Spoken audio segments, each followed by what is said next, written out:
Mohon perhatian Anda, pintu teater 2 telah dibuka. Para penonton yang telah memiliki karcis dipersilakan untuk memasuki ruangan teater.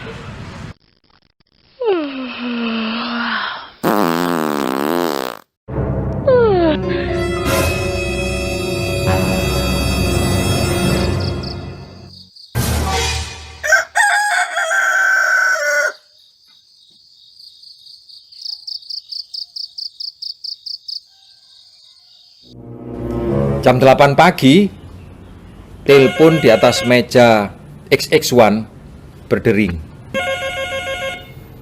Diangkat oleh petugasnya.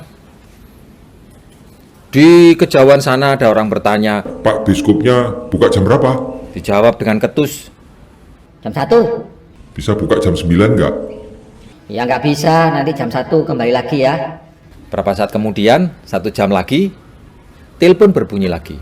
Kring. Diangkat lagi. Pak, bioskop buka jam berapa? Jam 1. Bisa buka setengah jam lagi nggak, Pak? Sekarang ini masih jam berapa? Kamu yang telepon tadi ya? Iya, Pak. Tolonglah, Pak. Nanti jam 1. Emang kamu mau nonton apa sih? Kok keburu banget gitu? Nah, lama kemudian ditutup, telepon lagi. Diangkat lagi. Halo, bioskop XS1? Pak, bioskopnya bisa dibuka nggak sekarang? Bioskop buka jam 1. Anda tunggu. Masih lama. Sekarang masih jam 10. Ini kamu yang tadi telepon ya? Ini masih jam 10. Nanti jam 1 bukanya. Tolong, Pak. Ini kamu yang tadi telepon ya? Memang ada apa sih? Sambil menangis orang ini. Orang ini sambil menangis. Tolong, Pak.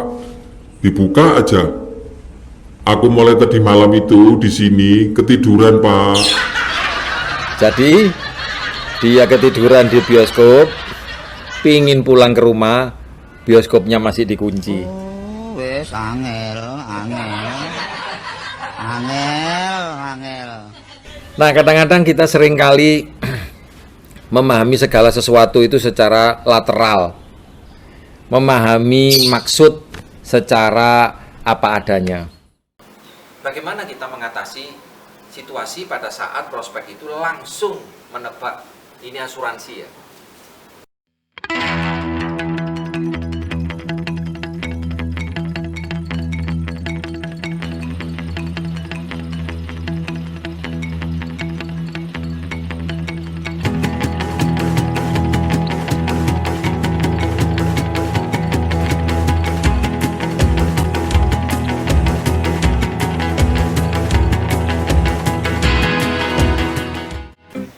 Apa sih yang perlu dilakukan pada saat kita mau memulai usaha ini? Anda jangan terlalu cepat untuk langsung tiba-tiba mengharapkan orang itu langsung closing, langsung bergabung dari pertemuan yang pertama. Tentu saja itu kelihatan seperti sepeda motor dari persneling 3 Anda masukkan ke persneling 1. Lama tidak pernah ketemu. Sekali ketemu diharapkan langsung setuju. Saya kasih saran kepada Anda bahwa apa yang perlu sebaiknya Anda lakukan, jalin hubungan terlebih dahulu. Datang ke tempatnya atau di tempat dia tinggal, ya just say hello. Menjadi pebisnis asuransi tidak sama dengan seorang agen asuransi. Karena kita memahami bahwa proteksi ini diharapkan untuk dijaga seumur hidup. Bukan hanya sekedar seperti orang sedang membeli barang. Ada barang, ada uang. Setelah itu, ya nggak ada kabarnya. Jadi perlu sekali Anda mengenali apa yang terjadi di dalam kondisi teman Anda. Keadaan pekerjaannya, keluarganya, kesehatannya. Itu mungkin topik menarik yang sedang Anda bicarakan. Usahakan Anda jangan membicarakan hal-hal yang bisa menimbulkan polemik atau konflik, seperti membahas tentang SARA, politik, tentang agama. Akhirnya membuat prospek Anda mungkin tidak nyaman. Ketika prospek Anda tidak nyaman, maka dia tidak akan suka, dan karena tidak suka, tidak ada transaksi. Nah, setelah Anda rasakan jalin hubungan sudah cukup, di mana Anda sudah berhasil menemukan apa kira-kira persoalan atau permasalahan yang sedang dihadapi, tibalah saatnya Anda mulai melakukan presentasi. Nah, di dalam pengalaman lapangan, ketika kita melakukan satu upaya menjelaskan sebuah konsep bisnis ini, respon dari prospek itu seringkali bermacam ragam. Ada yang langsung merespon, ada yang menunggu setelah Anda selesai baru dia akan memberikan jawaban. Beberapa jawaban yang atau beberapa respon yang kadang-kadang muncul adalah langsung dia dengan raut wajah yang berubah. Dia katakan, asuransi ya? Kalau asuransi, wis enggak. Statement-statement seperti ini, kalau kita tidak kuat secara mental, maka kita nyalinya jadi ciut, akhirnya berhenti di tengah jalan. Seperti orang yang sedang ketahuan untuk melakukan kejahatan. Padahal kita tahu niat kita ketemu dengan teman adalah untuk kebaikan dia, bukan untuk kebaikan kita saja. Bahwa manfaat yang kita terima terlalu sedikit dibandingkan manfaat yang diterima oleh prospek itu. Bagaimana kita mengatasi situasi pada saat prospek itu langsung menebak ini asuransi ya? Nah, kadang-kadang kita perlu lihai di dalam memberikan penjelasan kepada prospek kita. Saya sarankan Anda membaca buku Power of Closing. Buku bagus. Sebagai satu inspirasi saja. Yang pertama saya katakan, ketika dia mengatakan ini asuransi ya, saya katakan loh, emang aku sedang nawarin kamu asuransi? Apakah kamu sudah punya polis asuransi? Ketika dia mengatakan bahwa saya tidak perlu asuransi, maka Anda tidak perlu berdebat, karena perdebatan hanya akan menghasilkan perasaan tidak nyaman. Kita perlu memberikan edukasi yang baik. Apa yang saya sampaikan biasanya, kalau kamu tidak suka asuransi, itu tidak jadi masalah. Kenapa? Karena hidup kita ini hanya punya dua pilihan. Kita mau bayar premi atau kita bayar klaim. Kalau tidak mau bayar klaim ya harus bayar premi. Kalau nggak mau bayar premi ya harus siap dengan bayar klaim. Kebalik ya. Intinya, orang yang merasa tidak butuh asuransi, sesungguhnya dia adalah perusahaan asuransi. Minimal perusahaan asuransi untuk anaknya, untuk orang tuanya, untuk istrinya. Jadi persoalannya apakah kita siap untuk menghadapi bencana, risiko keuangan yang munculnya tiba-tiba dan kita tidak pernah tahu. Siap enggak ketika risiko itu datang? Jadi bagi kita yang merasa saya tidak butuh asuransi, sesungguhnya kita adalah perusahaan asuransi itu sendiri. Karena itulah teman-teman, ketemu dengan agen asuransi yang sudah berpengalaman, seringkali nasabah ini bisa jadi terkaget-kaget karena jawabannya selalu ada aja.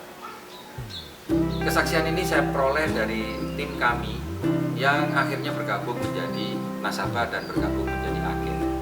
Selalu ada jawaban untuk teman-teman kita ketika mereka mengatakan saya tidak butuh asuransi.